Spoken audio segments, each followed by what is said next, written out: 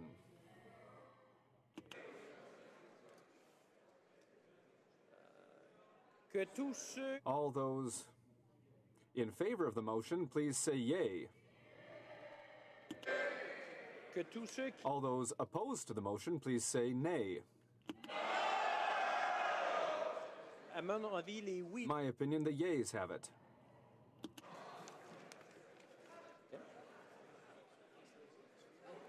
Okay. The Honourable Government Whip. Mr. Speaker, I think, should you seek it, you would find consent to apply the results of the previous vote to this one, with the Liberal members voting yea. The Honourable Opposition Whip. Mr. Speaker, Conservatives agree to apply and will be voting no. Thank you. I'm sorry?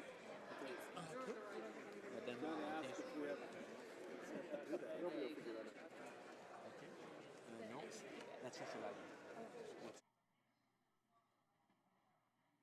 Sweet. The Honourable Deputy de Charlotte. Honourable Member for Hochelaga. Mr. Speaker, the NDP agrees to apply the vote and will vote no. Honourable Member for Montcalm. Mr. Speaker, we agree to apply the vote and we will be voting nay. The Honourable Member for Sandwich Islands. We agree to apply. The Green Party will be voting no.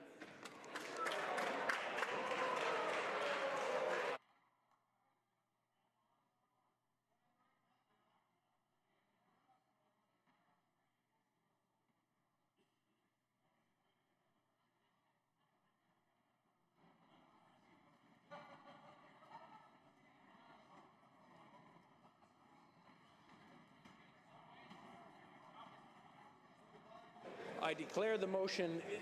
Oops. Oh, sorry. Getting ahead of things.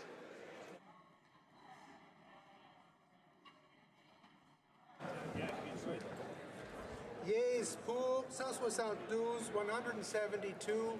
Nays contre 138, 138. That's carried. I declare the motion carried. Second reading of this bill, deuxième lecture de ce projet de loi. Okay. Accordingly, the bill stands referred to the Standing Committee on Finance.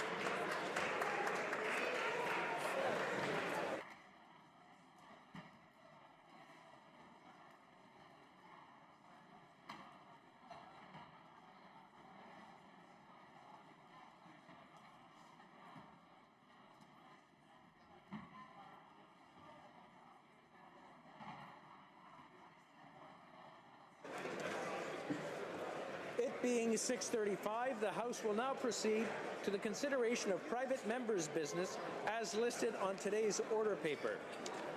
Mr. Stewart, seconded by Mrs. Malcolmson. Private members' business, second reading of Bill C-237 in the name of Mr. Stewart, Candidate Gender Equity Act. Thank you. Mr. Seward, seconded by Ms. Malcolmson, moves that Bill C-237, an act to amend the Canada Elections Act, Gender Equity, be now read a second time and referred to the Standing Committee on Procedure and House Affairs.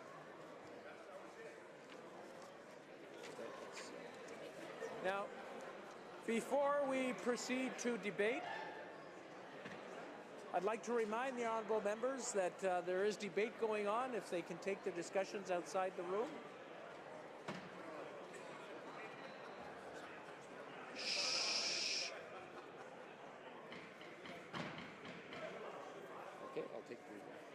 So it's just debate, because we've read this already. Okay, no, I just want to make sure. South. The honourable member for Burnaby South. Thank you, Mr. Speaker. I am proud today to stand and speak to my private member's bill C-237, the Candidate Gender Equity Act. In this speech, I outline why I think this bill is necessary and how the bill proposes to address identified problems, responses to possible criticisms, and who supports this bill and how I hope this bill will move forward. Mr. Speaker, at the outset, I'd like to say at the very least I hope we can get this bill to committee, as it is an important first step in making our Parliament more gender equal. And as I've explained to colleagues, I am open to making changes to improve the bill with the overall objective of having it made law and increasing the percentage of women elected to Parliament in the next election and subsequent elections. Mr. Speaker, despite the very partisan nature of this place, I think we can all say we felt pride when the Prime Minister announced his first cabinet would be the first ever gender balance cabinet. It sent a signal to Canadians and to the world that we take gender equity seriously. I'm also happy to hear the Prime Minister also considers himself a feminist, as do I. And in my humble opinion, Mr. Speaker, I think it is possible that this Parliament may be considered by future historians as the gender equity Parliament if we continue down this path. But there is a way to go, Mr. Speaker, before we would deserve such a label, and a lot has to do with who sits in this place. Mr. Speaker, despite electing a record number 88 women MPs in the 2015 election, women currently hold only 26% of the seats in this place, meaning almost 3 out of every 4 MPs is male. As a result, Canada ranks 61st out of 191 countries when it comes to the proportion of women elected to Parliament. 61st, Mr. Speaker, not a proud record, and it positions us behind countries such as Iraq, Afghanistan, and El Salvador, according to the Interparliamentary Union. What's worse, Mr. Speaker, we are dropping like a stone in those international league tables. In 1991, we were ranked 21st in the world in terms of proportion of seats held by women, but have since been passed by 40 countries who now elect more women to the legislature than we do. Where Canadian women were granted the right to vote almost 100 years ago, it might take us until 2075, that's another 60 years, for women to hold half the seats in our Parliament if we continue at this current rate. Throughout history, only 6% of the seats in this very House of Commons have ever been held by women. 6%, Mr. Speaker, and this needs to change. This is more than mere statistics, Mr. Speaker. These numbers mean something, and if our system was fair, the House of Commons would mirror our society. If the system by which we select and elect MPs was just, the House of Commons would not be forever filled mostly with people that look like you and me, but would better reflect the rich diversity of our country, and half of the seats in this place would be held by women. It is wrong that a certain group, straight, old white males, should so dominate our legislature, Mr. Speaker. It is wrong from a justice perspective, but also from a policy perspective. The politics of presence matters, Mr. Speaker, and the decisions made in this place directly reflect the perspectives of those who propose and vote on these decisions. With so few women in this place to have their ideas and voices heard, the decisions made here will not accurately reflect the views of Canadian women. And this is wrong, Mr. Speaker. Mr. Speaker, there are 2 steps to becoming an MP in any modern democracy. The first step requires aspiring candidates to be selected as an official candidate by a political party, and the second step requires the official candidate to win enough votes to secure a seat during an election. More and more academic research shows voters are not biased against women candidates. When women run, they are just as likely to be elected as men. So the reason why so few women are elected to Parliament is that parties nominate so few women to stand as candidates.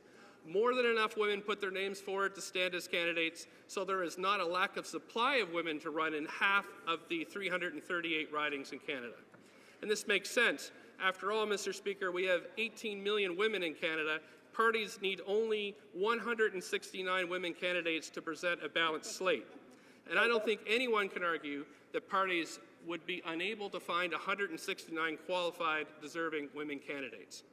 And the reason why so few women are selected as candidates is bias within the nomination processes used by political parties. In many cases, party officials and selectors are biased towards selecting men over women because they think men candidates have a better chance of winning elections. It has nothing to do with merit, Mr. Speaker. In fact, the merit argument has been thoroughly discredited in the academic literature. Not only do more than enough women come forward to run for office, they are usually more credentialed than their male competitors. The idea of merit is now seen as a mere cover to disguise patriarchal values. That is systematic preference for men over women. But we do know men do not have a better chance of winning elections than women. But this perception of winnability stacks the process against women. My own published research, written in partnership with my wife, Dr. Jeanette Ash, who is chair of Department of Political Science at Douglas College, shows that in some Canadian candidate nominations, men are 5 times more likely to win candidate selection contests than women when all other factors are held equal. Mr. Speaker, while Canada currently has no legislation on the books to promote gender equity in our democratic process, legislatures in over 100 countries have discovered similar biases and have passed laws to ensure women are elected to office. More women are elected to office. And we need to do the same here, Mr. Speaker, by enacting C-237, the Candidate Gender Equity Act. While other countries have passed intrusive laws or constitutional amendments which, for example, forbid political parties from participating in elections if they fail to put forward a certain proportion of women candidates, C-237 proposes a mild incentive scheme to nudge political parties in moving towards gender parity in their nominations. The bill incentivizes political parties to run more women candidates by linking it to existing public subsidies for parties. Mr. Speaker, many may not be aware that after every election, political parties are partially reimbursed for their election expenses. Taxpayers reimburse political parties for up to 80% of funds spent on research, advertising, and other election activities. Bill C-237 proposes that in order to incentivize parties, some of this money should be withheld if a party fails to put forward a gender-balanced candidate list. The incentive formula is simple and based on subtracting the percentage of women candidates from the percentage of men candidates to give us the extent to which a party's list of candidates is gender balanced. So here's an example. Under this new law, if Party A puts forward 45% women candidates and 55% men candidates, the party loses none of its public subsidy. But if Party B puts forward 25% women candidates and 75% men candidates, then the public subsidy is reduced by 10%. As these numbers show, this reduction nudges parties toward running more women candidates and toward parity. And Mr. Speaker, the good news is we know these measures work. Similar incentivizing laws have been put in place in France, Ireland, and Portugal with great effect. And it's important to point out that France has a single member system, Ireland has a single transferable vote system, Portugal has a list proportional representation system, and this proves this law can work under any type of electoral system. In terms of how well it works, in the last Irish election, similar laws saw a 90% increase in the number of women candidates and a 40% increase in the number of women elected to the Irish Parliament. This works, Mr. Speaker. Mr. Speaker, I think it's important you know that I did my homework before proposing this bill. It is based on my own academic work as well as that of others, and I was assisted by a panel of experts when I did the draft. I first began writing about political gender equity while doing my PhD at the London School of Economics and continue to publish on this topic in my position as Associate Professor at Simon Fraser's School of Public Policy. I've also been helped by a panel of experts, including Professors Rosie Campbell from Birkbeck College, Sarah Childs and Liz Evans from Bristol University, Fiona Buckley from University College Cork, and Meryl Kenny from the University of Edinburgh. I thank these experts for their assistance in drafting this bill and helping me ensure it in no way interferes with internal workings of parties. That's really important to know here, Mr. Speaker, that this law in no way interferes with how political parties nominate their candidates. Under this new law, parties still entirely choose their own nomination rules and processes and decide for themselves how they will meet these incentive measures. However, Mr. Speaker, although I have done significant research and consultation, I'm not presumptive enough to assume it is a perfect law. That's why I ask my colleagues to support it in getting it to committee so we can work together to make it even better. Mr. Speaker, I have managed to secure considerable endorsements and support for my bill from organizations and individuals. Supporting organizations include Samara, Lead Now, YWCA Toronto, Fair Vote Canada, ACTRA, Groupe Femme Politique Démocratique, the Council of Canadian Muslim Women. And I would also like to thank Jerry Diaz from Unifor for expressing his support for the bill. Donna Dasko, co-chair for the Campaign for an Equal Senate and past national chair of Equal Voice, also supports this bill. Ms. Dasko states, quote, "The Prime Minister has appointed women to half his cabinet positions. Now we need to achieve gender equality and greater diversity in the House of Commons and Senate of Canada. This bill will help us move forward toward this goal." I have also considerable support for the bill from Canadian academics, including Jeanette Ash, Sylvia Bashevkin, Karen Bird, Amanda Bittner, Marjorie Griffith-Cohen, Abigail Eisenberg, Linda Erickson, Penny Gerstein, Fiona MacDonald, Sharon McGowan, Susan Prentice, and Melanie Thomas. In support of this bill, Marjorie Griffith-Cohen, Professor Emeritus at Simon Fraser University, states, Bill C-237 is an important initiative to spur political parties to act on behalf of greater parity, gender parity in the House of Commons. Canada has a poor record on gender representation, something that has only improved in other countries when measures to ensure equality were put into practice. And I would like to repeat, Mr. Speaker, that we are 61st out of 191 countries in terms of women's representation in our House. Finally, I would like to thank my parliamentary colleagues for their support, especially my Liberal, Green, and NDP colleagues who have jointly seconded this bill, as well as Conservative Senator Nancy Ruth and Liberal Senator Mobina Jaffer for their public endorsements. It is a true cross-partisan effort, Mr. Speaker.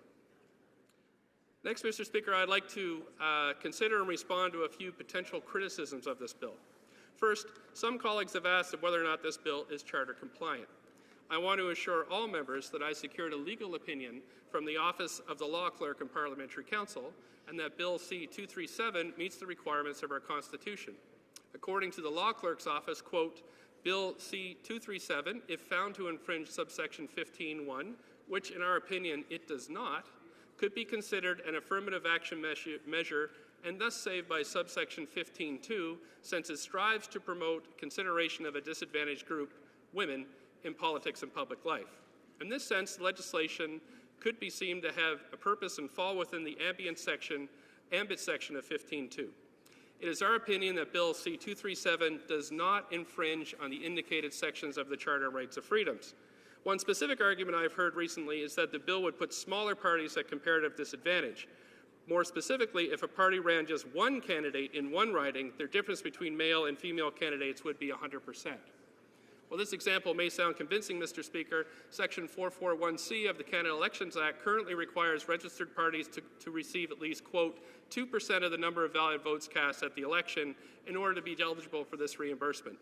It would be impossible for a one-candidate party to receive 2% of the votes nationally. The second criticism concerns whether Bill C-237 is inclusive of transgendered candidates and those who don't subscribe to dominant male-female gender binary categorizations. First, Mr. Speaker, currently candidates running for nominations are legally required to state their occupation, but not their gender. Bill C-237 aims to rectify this historical oversight by requiring Elections Canada to include gender on their nomination forms, allowing the possibility for transgender and non-binary candidates to have the option to self-identify when they decide to run for office. Equally as important, the bill ensures parties have an incentive to recruit candidates from these groups using the 45% male, 45% female, 10% unspecified formula. In conclusion, Mr. Speaker, I hope this short speech goes some way to persuade members that this bill is worthwhile supporting. To recap, the Candidate Gender Equity Act, 1, works in other countries like Ireland, France, and Portugal. 2, is charter compliant. 3, does not interfere with the internal party democracy. 4, works under any type of electoral system. 5, provides incentives for parties to select more transgendered and non-binary candidates. 6, was designed by experts. Again, although I have done what I can to ensure I put forward the best possible bill, I am not so arrogant to assume it still could not be improved. I ask the Prime Minister, his gender-balanced cabinet, and my colleagues to support it getting to the committee so we can make it work better together. Thank you, Mr. Speaker. Questions and comments? The Honourable Member for Kingston and the Islands. Thank you very much, Mr. Speaker, and I thank my colleague for introducing his bill and sharing his thoughts on it with us today. And I think it goes without saying that this particular government is committed to the ideals of gender balanced representation, not just within cabinet, but within the House. And I think that we're striving to do that, and that there are lots of opportunities, especially as we move towards the democratic reform that this government is committed to undertaking. My question that I have for the member on his bill is, if you look around this place, we're underrepresented not just by gender, but by different minority groups. And I'm curious why he limited his bill just to try to reflect a better balance in terms of gender balance. Why not extend that to include the different ethnic communities that we have, and the fact that this room most likely doesn't represent the vast diversity, at least in a relative scale throughout the country. So my question through you, Mr. Speaker, to him would be, why limit it just at looking at gender and not at other minority groups? The honourable member for Burnaby South. Thank you, Mr. Speaker. I thank my colleague for his question. I welcome the government's future efforts to bring more equity to this House of Commons for all groups in society. We only have 26% of women after working for almost decades and decades. The same can be said for different groups in the House. Although, Mr. Speaker, this is a private member's bill. It is not a government bill, so I am limited in the scope that I can present in this bill. But I thought that gender equity was the most important issue to tackle at this time. I do welcome the government's attempts to, or future efforts to extend equity measures in this House, and would be happy to vote for them. Thank you, Mr. Speaker. Questions and comments? The honourable member for Red Deer Mountain View. Well, thank you very much, Mr. Speaker, and been interesting to listen to the commentary. As we know here, as far as leadership is concerned, we have two female leaders of political parties, two male leaders of political parties. It wasn't that long ago, though, if you thought about it, that about 90% of all Canadians had female premiers, and so I think if we take a look at that, we find that the best people do find their ways to the top, and encouraging women to make sure that they are out there and are competing for nominations is certainly the best way. But I think that we've found in many ways that the best people, when they are women, they are also the ones that are going to be in our Parliament. So I just wondered if perhaps you could comment, if the member could comment on that particular situation in the province. The honourable member for Burnaby South. Thank you, Mr. Speaker, and I thank my colleague for his comments. What we're doing is not working here. All parties fail to promote gender-balanced candidate lists. Only 26% of the folks in this place are women, and that's the highest level we've ever had. Mr. Speaker, we are ranked 61st in the world when it comes to gender equity. Places like Afghanistan, Iraq, Kazakhstan, they've all passed us on the list because they have undertaken similar measures. This bill that I put forward is a small nudge for political parties. It's not at all trolling for internal party processes. And I would urge my colleague and everyone in this House to take a look at this and to show the face that we're showing the world needs to change in this House, Mr. Speaker. Thank you. A very brief question from the honourable member from Nanaimo Ladysmith. Thank you, Mr. Speaker. I thank my colleague for his speech. This Parliament, certainly the majority of parties ran on an electoral reform platform. I'd like to hear more from the member about how his initiative might interface with a change in the way that we elect members of Parliament. Thank you. 60 seconds or less, the honourable member from Burnaby South. Thank you, Mr. Speaker, and I thank my colleague for her question and all her hard work on this exact issue.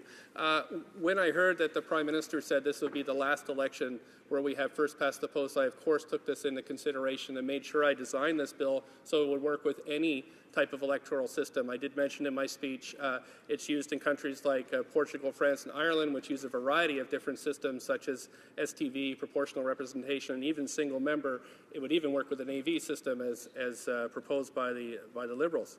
So, Mr. Speaker, this exactly matches with our plan for electoral reform in this House, and in fact, it would be a great first step to say our new electoral system is designed so that we have a House of Commons that is gender balanced. Thank you, Mr. Speaker.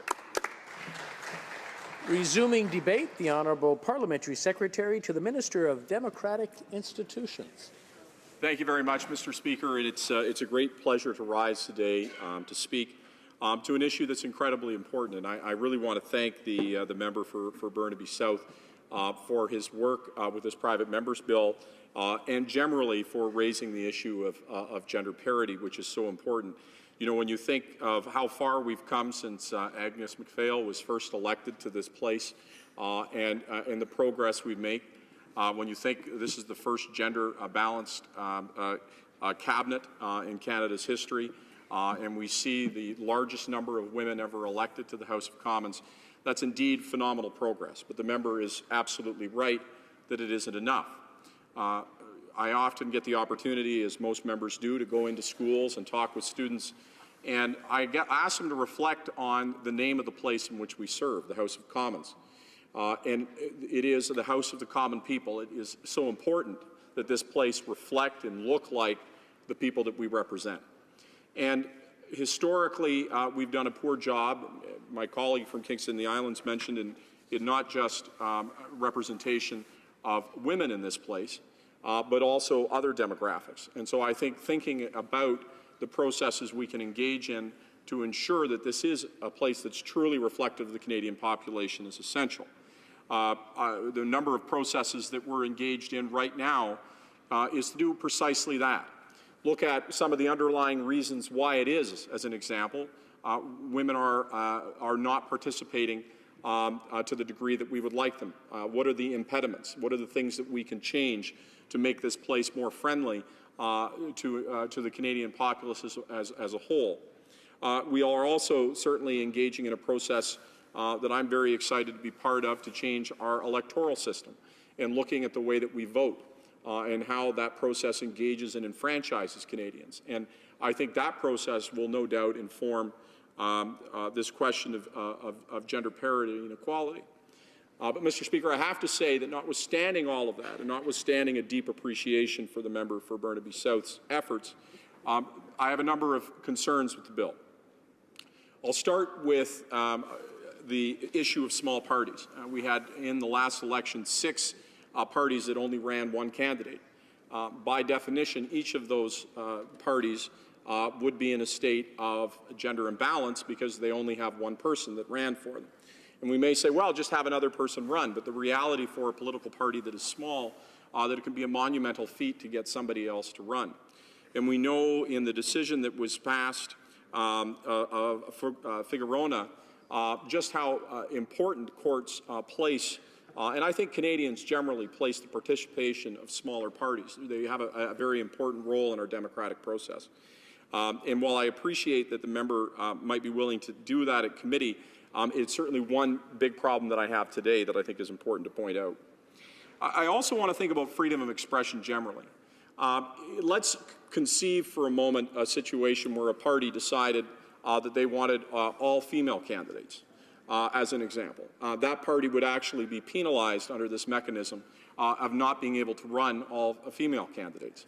And in general, parties should have the ability to organize their affairs as they see fit. And there's many parties that, including in this House, that have positions that I disagree with or conduct a nomination process in a way that I wouldn't concur with.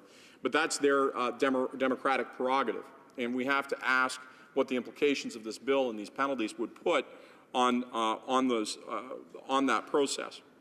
I do think we also have to think, as was raised earlier in the debate, about potentiality of where this might lead. That if we put in penalties for parties to not meet certain quotas or not certain targets, that there's penalties, that do we do that across the spectrum to make sure that there's equality in representation of all of the different faces that populate Canada? And if we do that, what's the implication of it? And there is an issue of constitutionality, I think, that very much remains here. You can imagine a scenario where a local riding association is having a nomination meeting and where there is enormous pressure to hit a target, and the question on the minds of the people voting in that nomination meeting could be torn between, on the one hand, voting for the person most qualified, and on the other hand, having to meet a quota so that their party isn't punished. And could there be a situation then where maybe the best person isn't chosen as a result? And that certainly is a serious concern. So I also would say, Mr. Speaker, that in terms of, as an extension of that, and open nominations generally, that we want to make sure that the process is set up so that all people are encouraged to run, that we look at the barriers that stop them to run, but that we don't build into the system ways that shut down our nomination process or shut out certain individuals or people because of the structures we put in place. And on that basis, I would say to the member opposite, notwithstanding this bill succeeding or not succeeding, that we do have a lot of work to do. We need to look at the barriers that are stopping whether or not it's women or other individuals who want to come forward that are underrepresented in this Parliament. Look at what the barriers are, work to fix them, work with us in the upcoming process to reform our democratic institutions and our voting, and at the end of it, make sure that we do have a House of Commons that's truly reflective of its name. Thank you. Resuming debate, the honourable member for Elgin, Middlesex, London. Hi, good evening. I'm honoured to stand here tonight to discuss and debate Bill C-237, an act to amend the Canada Elections Act for gender equality. First of all, I would like to say that in Elgin, Middlesex, London, we have it right. Although I am the first woman to be elected federally in the riding, I am definitely not the first candidate to run for this position. My cousin, Luella Watson, was the PC candidate in 1997, and the trend for female candidates continues at all levels of government. To start, let me share with you my run for the candidacy to represent the Conservative Party in the 2015 general election. In December of 2014, I was part of a highly contested nomination that included 4 women and 2 men. Ms. Catherine Sloan, Ms. Susanna Dillman, and Mrs. Kathy Cook were the 3 other women who put their name forward, along with the male candidates, Mr. Dean Kitts and Mr. Bill Denning. This was democracy at its best.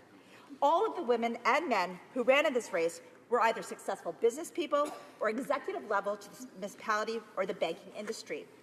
The membership had a choice. Then moving into the federal election, I was part of a 5-person race that included Liberal candidate Lori Baldwin-Sands and Green Party bro, as she called herself, Rona Morgan, as well as male candidates Fred St. Clair for the NDP and Michael Hopkins for the Christian Reform Party. In this situation, 60% of the candidates in the federal election were female. In the surrounding ridings, both London North Centre and London Fanshawe had female candidates representing the Conservative Party, and following the general election, 3 out of the 4 members of Parliament are female, albeit from 3 different parties. But my point truly is that this is about democracy. When taking this discussion back to the members of my board, I received great feedback from many individuals. I feel that this bill is not only undemocratic, but actually belittles my own victory as becoming the candidate for my party and then the Member of Parliament. Yeah. I don't see myself as a second-class candidate, but this bill would potentially make me feel this way, and this shouldn't be just about gender. Does my merit and hard work not count? A survey completed in 2014 over a 6-year span by Abacus Data observed the following. Among the 1,850 Canadian respondents in the online poll, 28% men said they were more inclined to run for office as compared to 15% of women. As one of my board members said, it's upon us to provide opportunity rather than to mandate opportunity. Another of my board stated, I want the most qualified person in office, not some token woman there to fill a quota. Yes. And another stated, it isn't quota, it is the best person for the position. Yeah. Now, to provide a breakdown of my own EDA, here's the following. President, male. Vice President, female. Fundraising chair, female. Secretary, female. CFO, male. The board has a very equal number of men and women and allows us to have incredible discussions. And let me be straight. With women like Betty Crockett, a true pioneer to the banking industry as one of the first female banker managers, women on my board are listened to. Their experience and expertise is heard. Their ideas are part of a constant discussion. Now, when I look at the provincial level in my riding, the similar things occurred when comparing them to my federal nomination. 2 of the 5 candidates were women. 1, the mayor of the municipality of BAM, Lynn Aker, and the other, Deputy Mayor of Thames Centre, Delia Reish. Both candidates were excellent options, but conceded to our current MPP, Jeff Urick, an exceptional legislator at Queen's Park. Would I want to replace Mr. Urick because he was male? Absolutely not. Now, I'll tell you on an aside, he's going to be laughing right now because, yes, every day I tell him, let's get rid of him.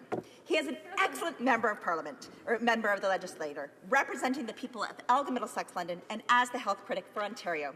He is incredibly reliable representative and an excellent counterpart to my role as the federal member. And this is about democracy. It gives people the right to run for nomination, the right to run as a candidate in the federal election, and the right to serve as a member of Parliament if elected. But here in the House, I am proud to stand with our interim leader, the member from Sturgeon River Parkland. She was elected from a slate where one half of the candidates were female. Members of our caucus elected her because people believe she would be the best leader. As we start moving toward a leadership race, many names are circulating, including many excellent female candidates. At the end of this, regardless of the gender of the leader, we need the best leader to lead our party.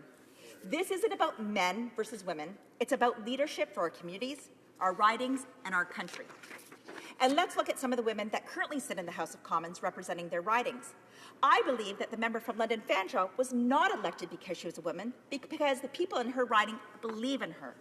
The same goes for my colleagues in London West, Sarnia Lambton, Norfolk, Simcoe Grey, Milton, Essex, Repentigee, Stanton Gulf Island, and Surrey White Rock.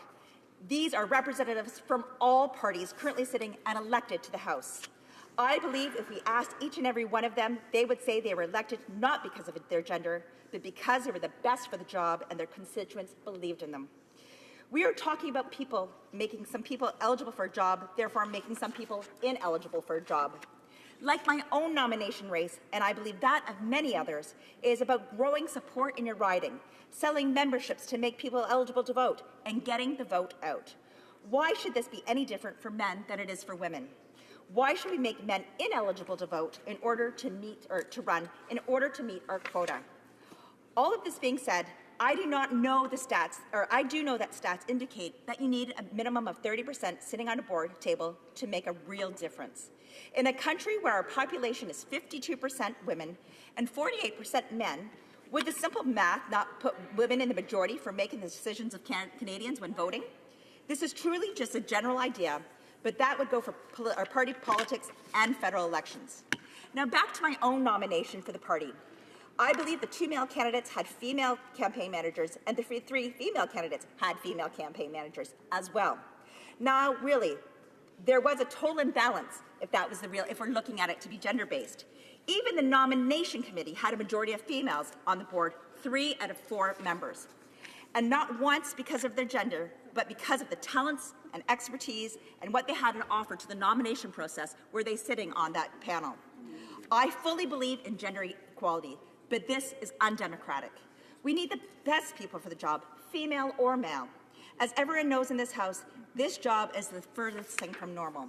Some days we start breakfast with stakeholders, followed by committee meetings and one-on-one meetings in our office. We do question period and debates and continue with our days many times late into the evening. Last week, for instance, we were here till 12 a.m., 2 nights. On weekends, we attend community events, meet with constituents, and hopefully get to sleep in our own beds. Now, for me personally, I know that I would not be able to do this job if it wasn't for an extremely supportive family. My job has changed my own family's life. The other day, my husband Mike's boss asked him how he was managing with his new life. While I'm here serving my constituents and country, my husband is home, working full-time, grocery shopping, organizing and helping with the children's needs, keeping in contact with both parents and his own, and attending events in my absence. Every day that I am here, I miss my children, but with current technology, I get to speak and watch what they're doing at the time. And to this, it is not an easy decision to go into politics. All of us make sacrifices, and probably that is why the results from the poll only had 28% of men and 15% of women who would enter politics. And at the end of our day, our job is to encourage people to run for public office, not to mandate it. Thank you very much for your time. Resuming debate, the honourable member for Ladysmith Nanaimo. Thank you, Mr. Speaker. Honored in this moment to thank the people of Nanaimo Ladysmith for supporting and working hard for my election and electing me. Many allies throughout the riding, and it does make all the difference around who prevails in, for us with the nomination and election, almost a 2-year campaign. So I'm thankful. Okay, I'm going to talk first about the imperative for this bill. In 97 ridings across the country in last fall's election, there were 97 ridings, voters had no opportunity to cast their ballot for a woman from a major party. That's a significant gap. Even if people wanted to vote for women who had a chance of forming government, they did not have that opportunity. Election after election, the uneven addition of women to ballots throughout our country means we are not electing enough women to this parliament. And that's why we're getting these tiny little incremental gains. This is supposed to be the parity parliament. We've got 26% women elected. There, 52% of the population is female. And we've only made a 1% improvement from 2011. Canada embarrassingly ranks 61st in the world. You have to get onto almost page 3 of this international list before you can find our country's name, and I want us to change that.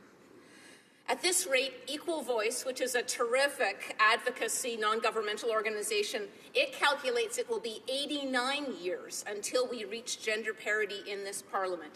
And that is a change that is painfully slow. So, this is why I think this is a problem. When Parliament doesn't reflect us, then sometimes it's possible for our voters to disconnect from the parliamentary process. And I think it might be that a parliament that does not reflect the country maybe has priorities that are a little bit different from what people sitting around the kitchen table would like to see. Maybe that is why we do not have universal childcare in this country. Maybe that's why we do not have affordable universal pharmacare. Maybe that's why we don't have a good palliative care program. We know women disproportionately end up looking after our families, both at the beginning and the end of their life. If we could get them here in these seats, they might help us adopt the policies that would take the pressure off everybody. Maybe this is why First Nation kids are so embarrassingly discriminated against at budget time. And even now we've had the Human Rights Tribunal say, this parliament over decades has had the wrong priorities. Now, in turn, those lack of policy supports may well be keeping women out of both community life and off the ballot. And so there's an interesting circularity of this argument. When we're squeezed by family obligations, then they decide not to run, and then they don't get into these seats, and then they don't vote for frontline family support issues. Now, this parliament here was conceived well before women had the right to vote. And it's been fairly static for over 100 years. And this parliament just has not innovated. And this bill is an innovation. So I do appreciate the people that are here for the discussion and are willing to bite into this and see how it could work. Now, much has changed in those 100 years. We got the federal right to vote in 1918. We got the right to run for office in 1921. The Persons Case in 1929. Admission of women into the Army in 1980. The inclusion of women's equality in the Charter of Rights and Freedoms in 1982. And just a few years ago, changing tables into the parliamentary bathrooms. You know, we innovate where we can. So all of these changes reflect the evolution of our society. There's a lot of attention being paid to the gender-based cabinet, and I do applaud the Prime Minister for appointing equal men and women to his cabinet. It's not the first time this has happened, though. 2008, Quebec made that commitment. 2015, Premier Notley in Alberta made the same commitment, and that did not get more women on the ballot. It was a good move, but we want to elect, at least have women have a chance of electing equal opportunity. So Canada still has no laws in place to promote gender equity in our democratic process. So how can we make a change? I've got a list. Programs like Equal Voices, Daughters of the Vote is a fantastic way to get young people thinking early about what would it look like for them to be sitting in these seats, and I applaud that work. Secondly, we can support women in nomination and election processes, and I'm very grateful for the people that got those of us, all of us here to the House. Number 3, proportional representation would really help. Countries around the world, and almost every Western democracy does elect its people using proportional representation. They all elect more women than we do. Number 4, when I was at the United Nations this spring, I heard a fantastic presentation from Italy, a country that was so proud that because it had legislated gender equity on candidate slates, they went from 21% women in just one election to 31%. 21 to 31 just by virtue of getting a balance on who was on the ballot. Now, my colleague's bill is not that kind of legislation, but it does tell us what our options are. So turning, though, to my colleague's bill, C-237, it gives parties incentives to nominate more women. It is not taking away freedom. It is not telling anybody how to do it or even whether to do it. But if they do choose to nominate equal slate, then they have a financial incentive to do that. The fine print is 45% female, 45% male. You'll notice that the math adds up, that there's a 10% fluidity there, whether that's transgendered or gender fluid people who just don't identify. That gives some flexibility. Again, this is an incentive for parties to put gender equity measures in place. They determine how to do it and whether to do it. This also works in any voting system, first past the post, proportional representation, anything. Now, the idea of linking public subsidies to gender equity measures is not new. Canada had a Royal Commission in 1991 that recommended just this thing. And this has since been implemented in quite a few Western countries.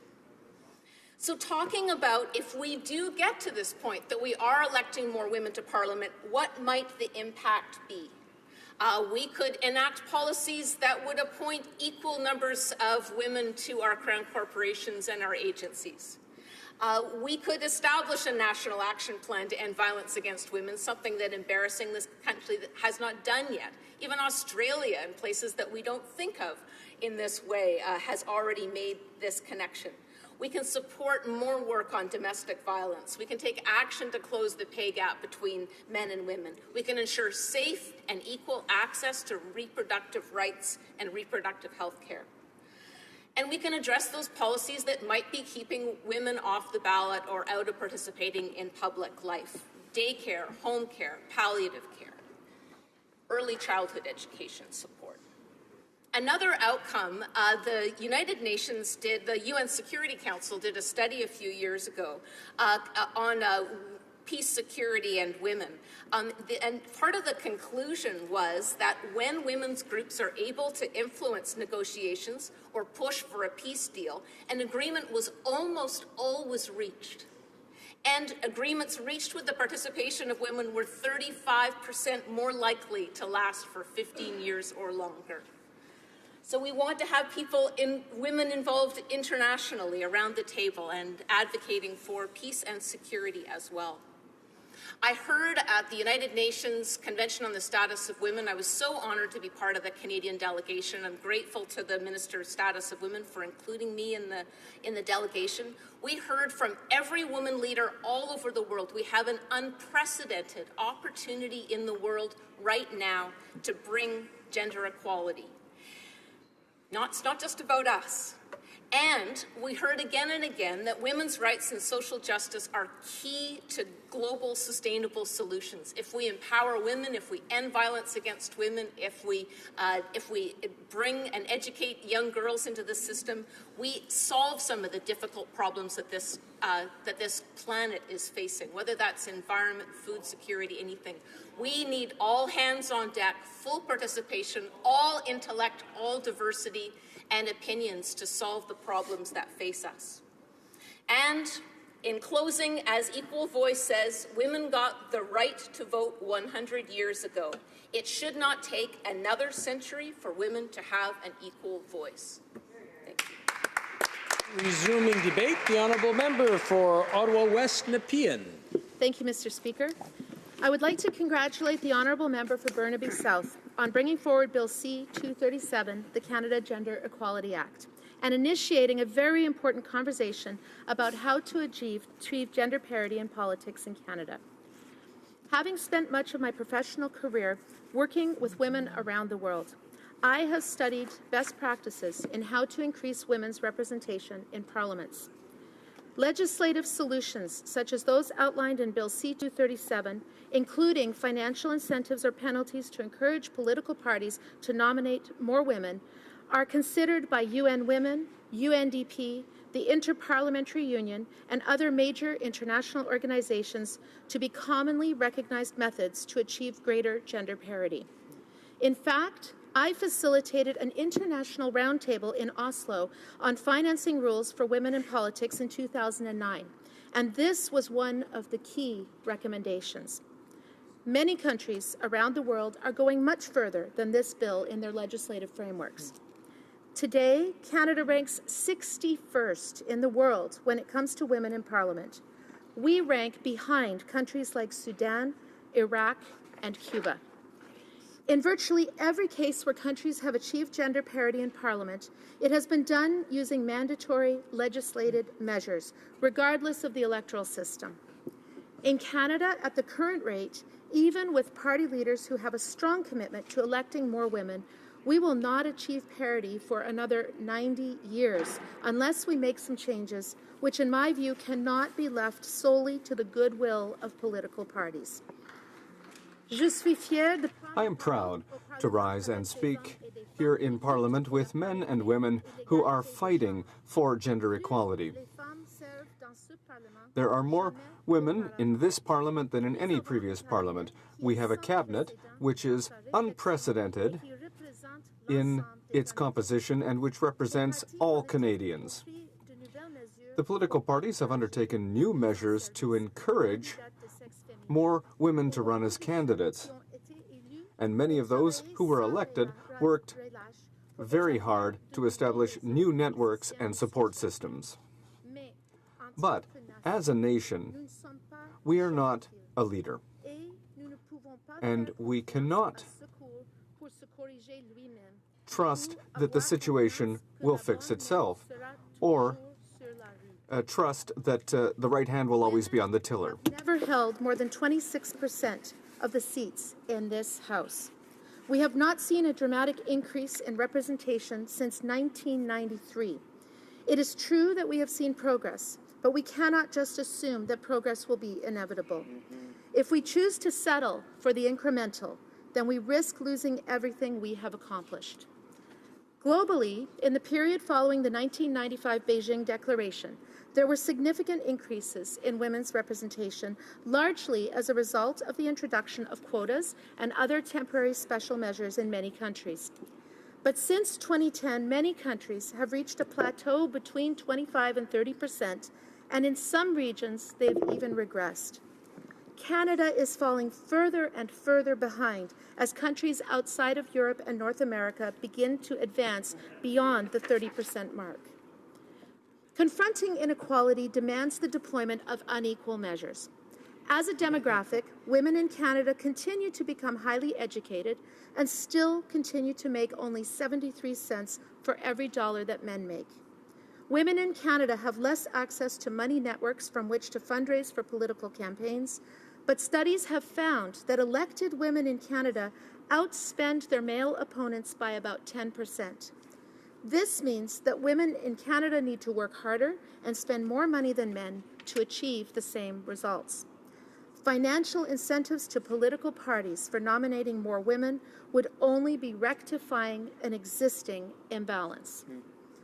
This is the reason why, in 2003, under the Chrétien government, the Liberal Women's Caucus was so active in ensuring that nomination contests were included in the spending limits and disclosure requirements of the 2003 electoral financing legislation.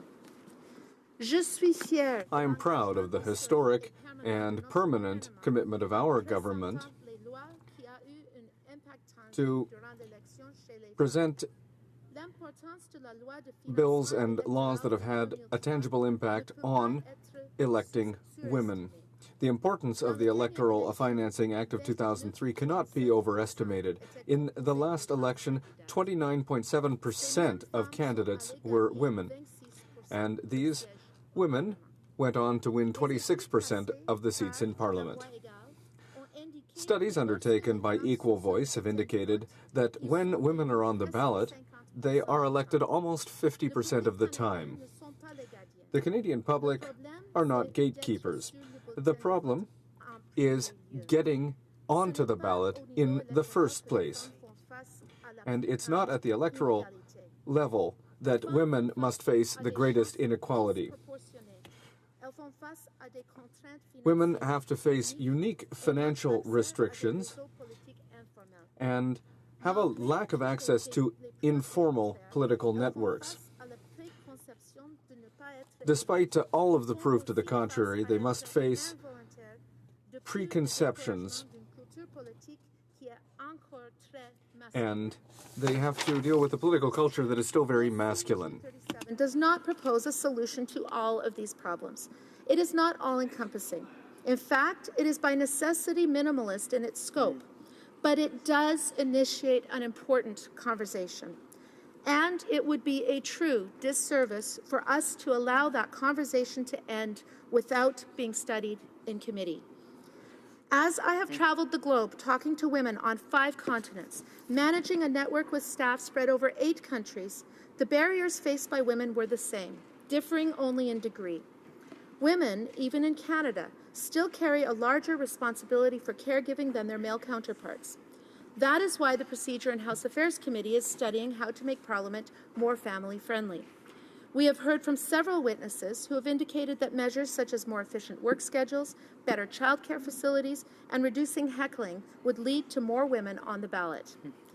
Women still face stereotypes and biases in the media that men don't face. And female leadership characteristics are not given the same weight as male leadership styles. Part of this is because of the lack of strong female role models in powerful positions, something that is finally starting to change now that the Prime Minister has appointed a gender-equal cabinet. Hear, hear.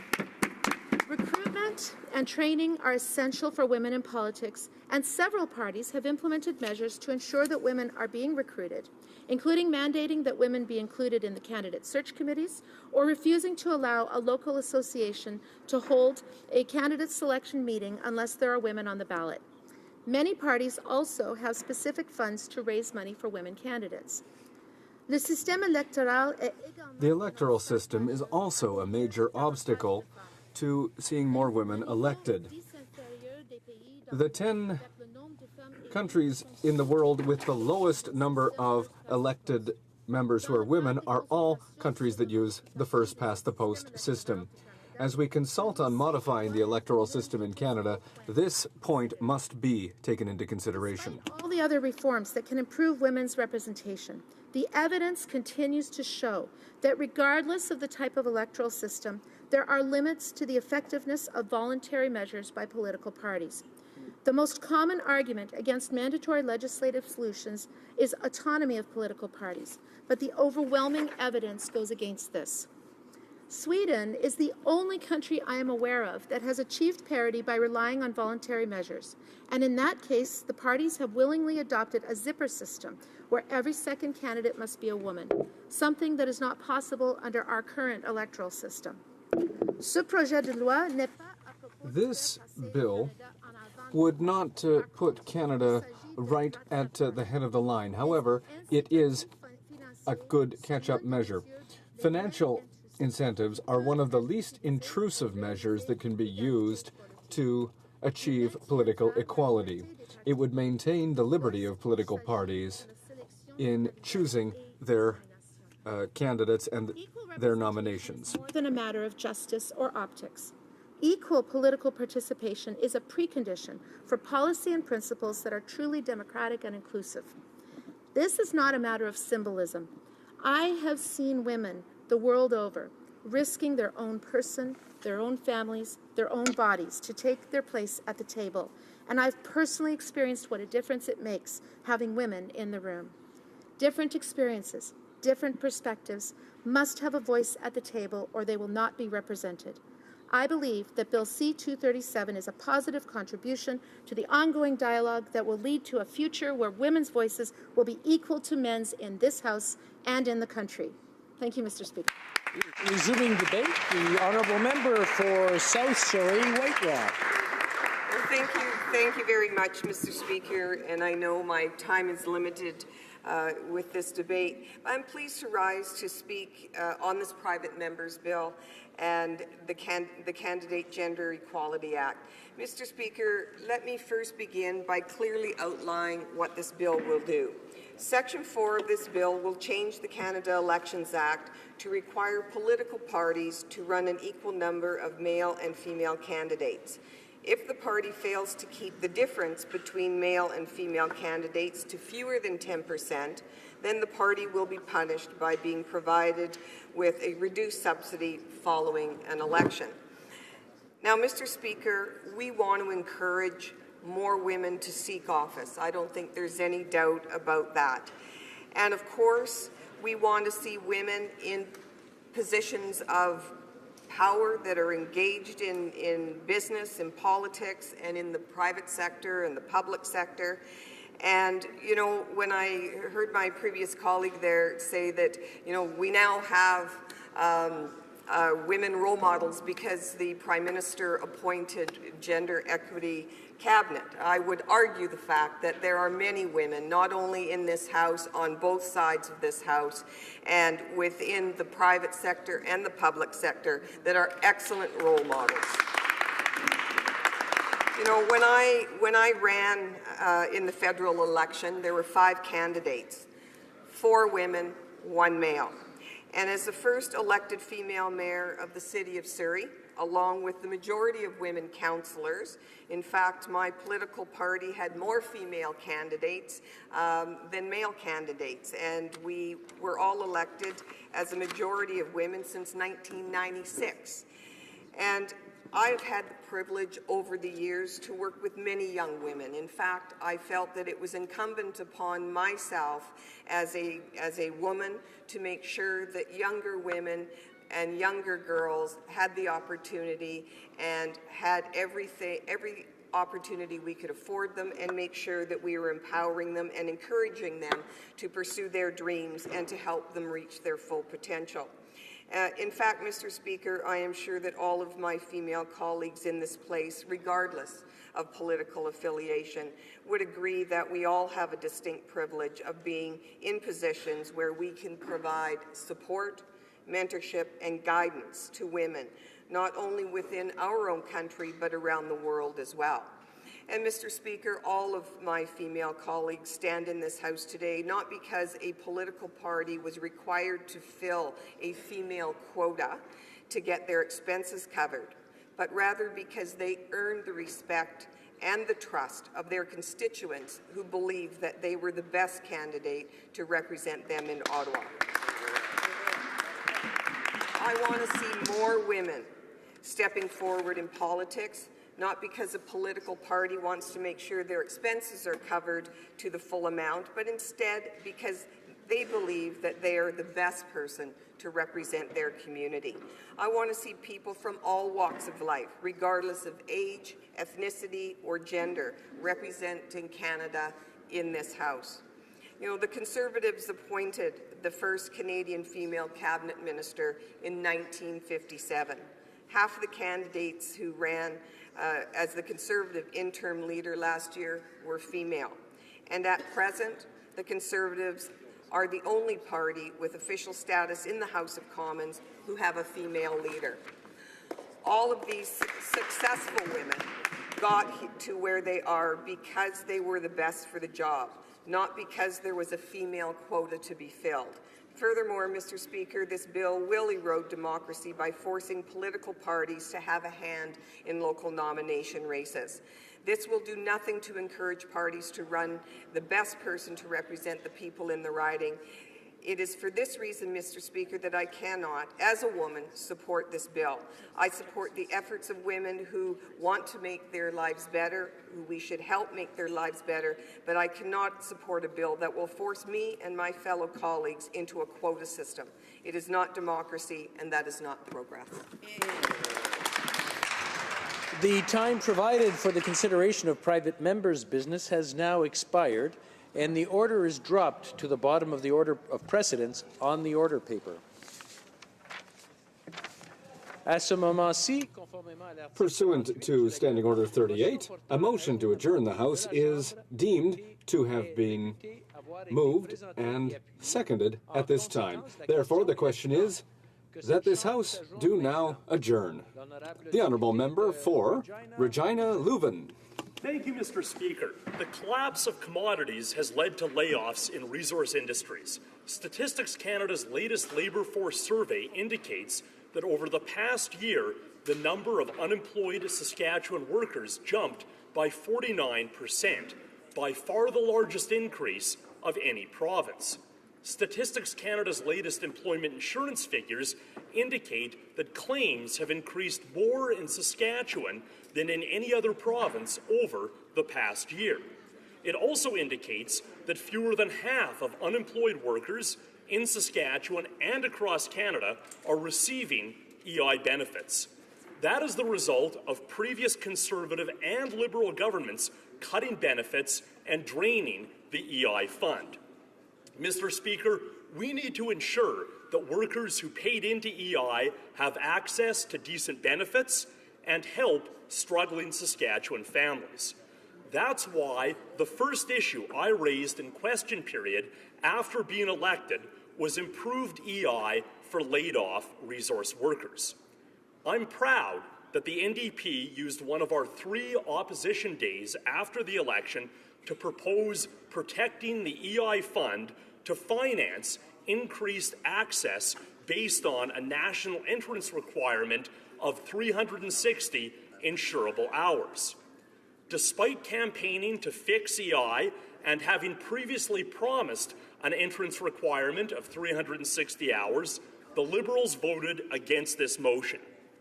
Despite presenting themselves as the champions of the oil and gas sector, Conservatives also voted against improved EI for laid-off resource workers. Mr. Speaker, that was a couple of weeks before the budget. In the budget, we got an extension of EI benefits supposedly for areas hit hard by the collapse of oil prices.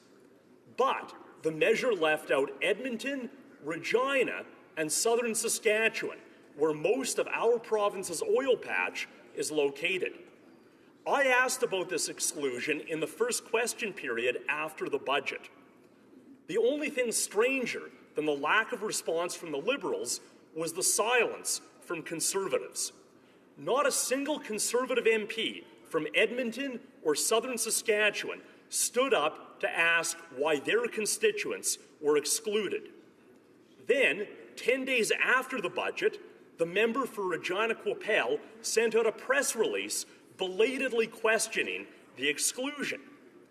But this past Friday, the member for Saskatoon Grasswood stood up in question period and declared, EI is not the solution, end quote.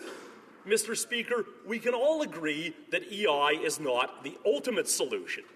In the long run, we must build an economy in which meaningful and gainful employment is available to everyone that wants it. But right now, Saskatchewan families need all of our elected representatives speaking with one voice to have all parts of our province included in the EI extension. When Saskatchewan Conservatives declare EI is not the solution, it undermines our efforts and it undermines our province. Mr. Speaker, I implore the government to ignore the dissonance on EI from the Conservatives. The government should listen to the NDP, but more importantly, it should listen to the evidence and apply extended EI right across Saskatchewan. The Honourable Parliamentary Secretary to the Minister of Employment, Workforce Development and Labour. Thank you very much, Mr. Speaker, and I appreciate the question from my colleague from Regina Leuven. And, you know, I just returned from the conference. The Canada Building Trades are hosting a conference in town this week, and I had an opportunity to speak with a number of trade unionists, building trades representatives from Saskatchewan, Alberta, and obviously there's a great deal of concern around what's taken place in the commodities with the commodities downturn. Spoke with a couple of guys from Fort McMurray. Kevin Thomas, a buddy of mine who represents the operating engineers, lost his home in Abasans, and certainly the situation there is one that not exclusive to the ministry. All members of this House and all Canadians are very concerned about. So, but specifically with Southern Saskatchewan, Mr. Speaker, and the question goes to what's going on with Southern Saskatchewan. The minister has been in Southern Saskatchewan recently, had an opportunity to speak with workers, employers, labor leaders with regard to the EI rates.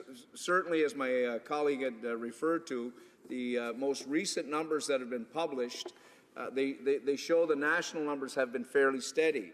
The Saskatchewan numbers, there has been an increase, 0.1% increase in unemployment in Saskatchewan. Specifically in Southern Saskatchewan, there are a number of concerns. Most of the jobs, just as you get into some of the information, most of the jobs that have been lost have been part-time jobs, and I know my colleague would know that. Saskatchewan still remains below the national average, and I don't want to dismiss the comments that he had referred to. We want to see the workers in this country back to work, and certainly that's what this government is focused on. But we know that the employment insurance program has to be there for workers who find themselves without employment through no fault of their own. And my colleague did make comment about what was talked about in the platform and what was delivered in the budget. But we did, in fact, as a government, we came forward with $2.5 billion worth of investment in the EI program that I know that all people from Saskatchewan, all workers in Saskatchewan will benefit from, going from 2 weeks waiting period to 1 week, working while on claim provisions, the provisions around work sharing.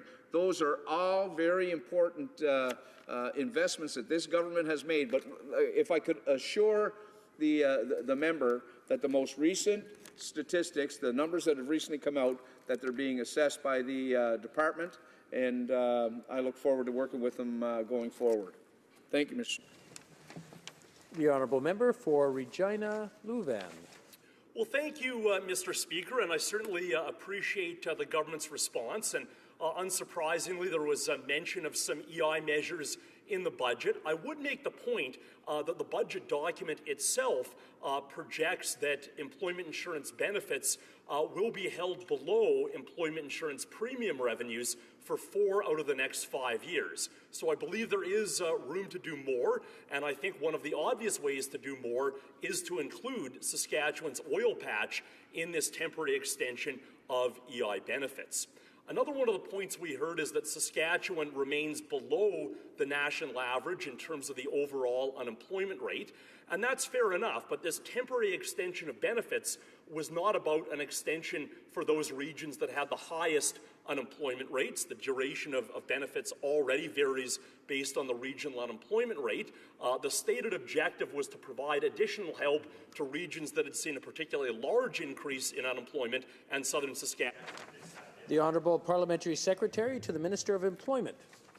My colleague is correct in stating that the adjustments that have been made for the 12 regions was to address that sudden, significant, and sustained spike in the shock within the employment numbers. So, Mr. Speaker, again, these numbers are fresh. These numbers are being assessed by the department. The minister is fully engaged, and we'll continue to monitor this situation and continue to make sure that the unemployment program is there, employment insurance is there for Canadians when they need it. Thank you very much, Mr. Speaker.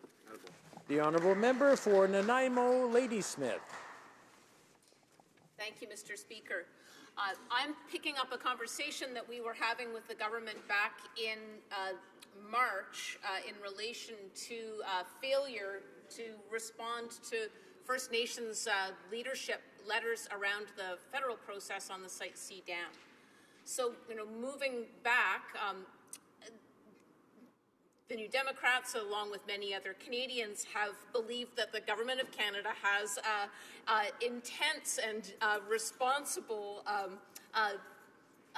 requirement and a heartfelt requirement to engage in a true nation-to-nation relationship with Indigenous peoples, to work together in Canada and to protect the environment.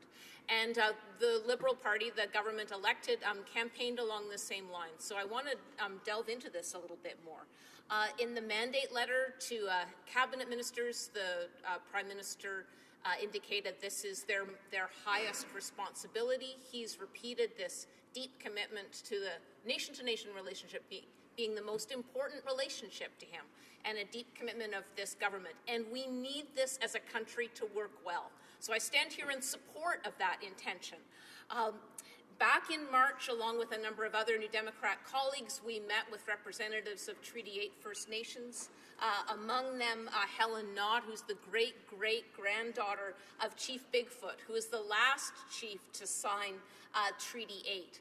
And she spoke with us about concerns around work camps, around a mega project like Site C. What happens around violence against women? What makes people more vulnerable in those situations? Some of her colleagues spoke about fisheries violations at the Site C dam, and a deep concern that if the federal government did not stop its practice of issuing fisheries permits, and really wanted the government to sit back and pause and at least take the time to investigate those reported fisheries violations, that the whole process just needed a bit of a timeout. And the leaders at that point indicated very much that they had an expectation of that engagement and correspondence following the election. And so, when we spoke in March, then the question was, why haven't the letters been answered? What is the process? Are you going to suspend federal decisions on Site C at this time, so that we can have a bit of a timeout and have a conversation back and forth? And so I would like to know from the government side now, what's happened since March? Has there been any further correspondence between the government and the chiefs? And has the government suspended its issuance of further fisheries permits around Site C dam? The Honourable Parliamentary Secretary to the Minister of Environment and Climate Change. Thank you, Mr. Speaker, and thank you to the honourable member for the question. Our government, as I think the Prime Minister and others have said many times, is committed to working collaboratively with Canada's Indigenous people to achieve results that will be beneficial for all Canadians. We made this a commitment during the election campaign, and we've made it a very key priority for the early months of this government. When we unveiled our budget in March, the member opposite may have seen that it contained important investments relating to ensuring that Indigenous peoples have similar opportunity and prospects for the future as all Canadians. Our government is committed to building a renewed nation-to-nation relationship with Indigenous peoples that is based on recognition of rights, respect, cooperation, and partnership. Our government has also made it a priority to review Canada's environmental assessment processes. Our goal is to develop and implement a robust federal process that is based on science, protects the environment, provides certainty for the resource sector, and importantly respects the rights of Indigenous peoples. As such, this review, which we will launch later this year, will be conducted in close consultation with Indigenous groups. One of its aims will be to enhance consultation, engagement, and the participatory capacity of Indigenous peoples in the review of proposed major resource development projects. On the specific matter of Site C, the member opposite is currently aware that the matter is in front of the courts. As such, it would be inappropriate to comment in great detail. But what I can say in response to the honourable member's question, Mr. Speaker, are a few notes relating to how we got here today. In the fall of 2014, the former government approved the project and set legally binding conditions with which the proponent must comply. Permits were issued in the fall of 2015, and the project is now in the construction phase. BC Hydro, the proponent, is required to meet the conditions set out in the decision statement, and I can assure the honourable member that Environment Canada and Environment and Climate Change Canada is active in verifying compliance with the conditions. Our government is fully committed to engaging in discussions with Indigenous leaders on how we can work together on issues related to consultation, natural resource development, and environmental protection. Consistent with this commitment, the Minister met recently with Chiefs Roland Wilson and Lynette Suzuka of the West Moberly and Prophet River First Nations to discuss their concerns with respect to the Site C project. During that meeting, she had the opportunity to hear their suggestions and their concerns. In closing, I would reiterate to the House that this government takes environmental assessment matters very seriously. We are also firmly committed to a renewed nation-to-nation relationship with Indigenous peoples based on recognition of rights, respect, cooperation, and partnership. Thank you very much, Mr. Speaker. The honourable member for Nanaimo Ladysmith. Thank you, Mr. Speaker. We heard from a number of First Nations leaders, Assembly of First Nations, BC Union of Indian Chiefs, a number that had written letters of concern to the Prime Minister. Can the Parliamentary Secretary please let this House know whether those letters have been replied to? And if so, is he willing to table them in this House for us all to see? The Honourable Parliamentary Secretary to the Minister of Environment. Mr. Speaker, there have been numerous meetings and engagements with First Nations communities relating to Site C and a range of other resource projects. As I've outlined, there is an intent to engage very robustly in the development of new environmental assessment measures going forward. We remain very committed to the development of a nation-to-nation relationship going forward. That is a solemn commitment made by this government, and that is something that we intend to carry on with. The honourable member for Trois-Rivières. Thank you, Mr. Speaker.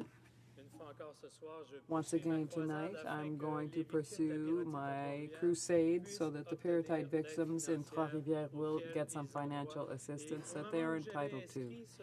Where I had put this up for the late show, we were a few days from the tabling of the budget, where honestly I was expecting the worst. And I think that the worst has more or less happened. It all started during the election campaign, where I was the doubting Thomas that you know from the Bible. I found it hard to believe that the Liberals could really help offer assistance that would come to the aid of all of these parotite victims. And indeed, what was proposed in the budget, Mr. Speaker?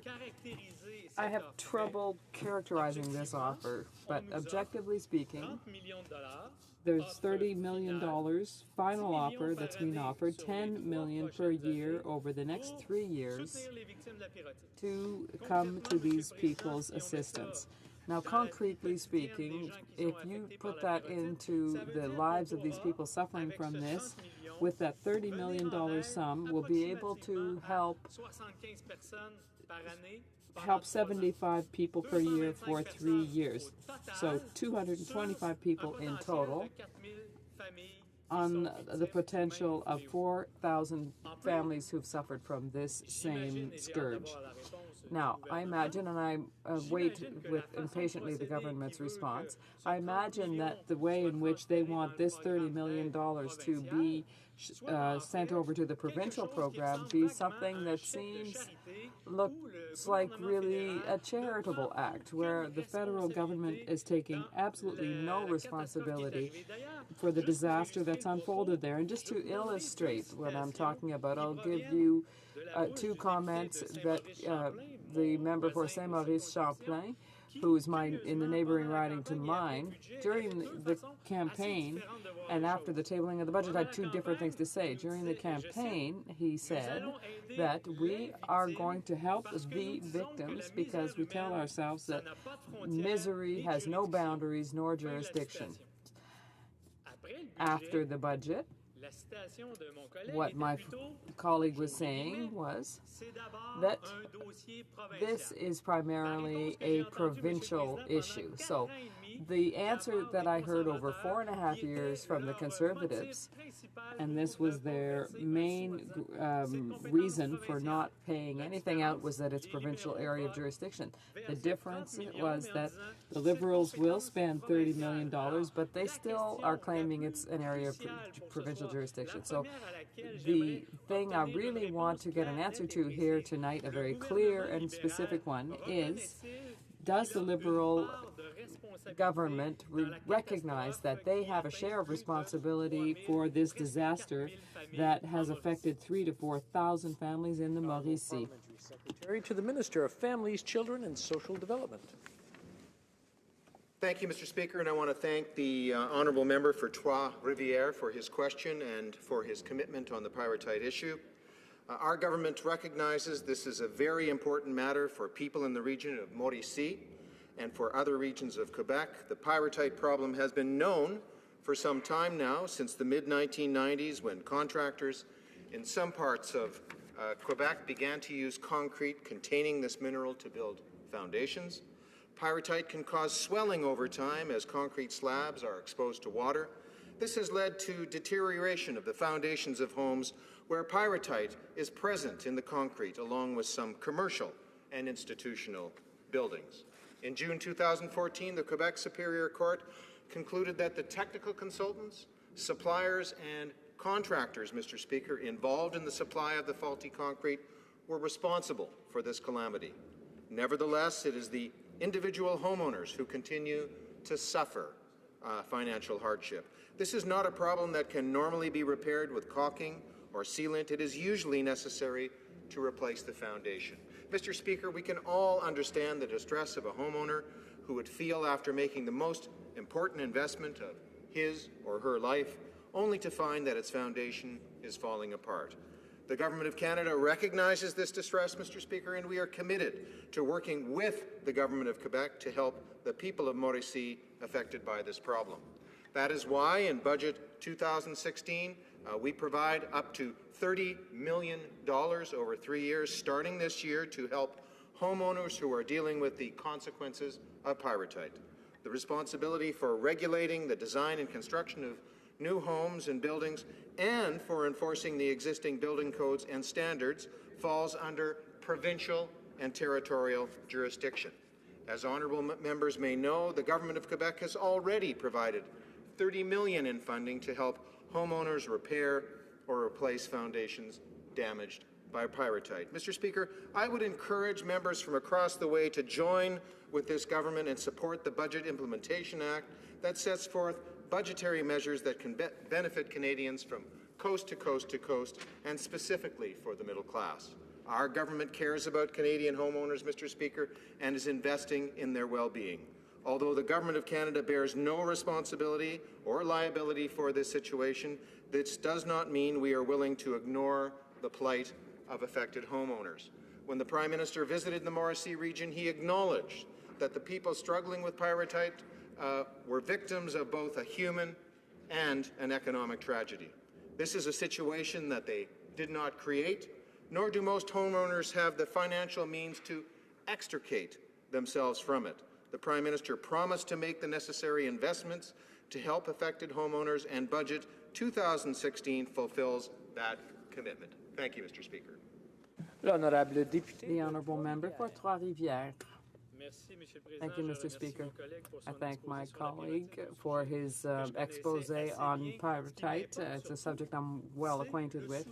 But what concerns me is support for victims. And we've just heard exactly the same argument that the Conservatives put forward, that the building code is provincial. We know that, Mr. Speaker.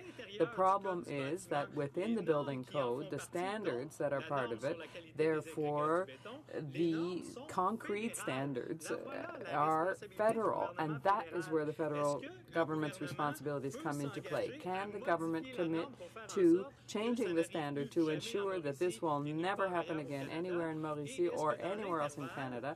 And in the meantime, while these court cases are making their way through the system, can we assist the victims? Because no one's going to get wealthy with this problem.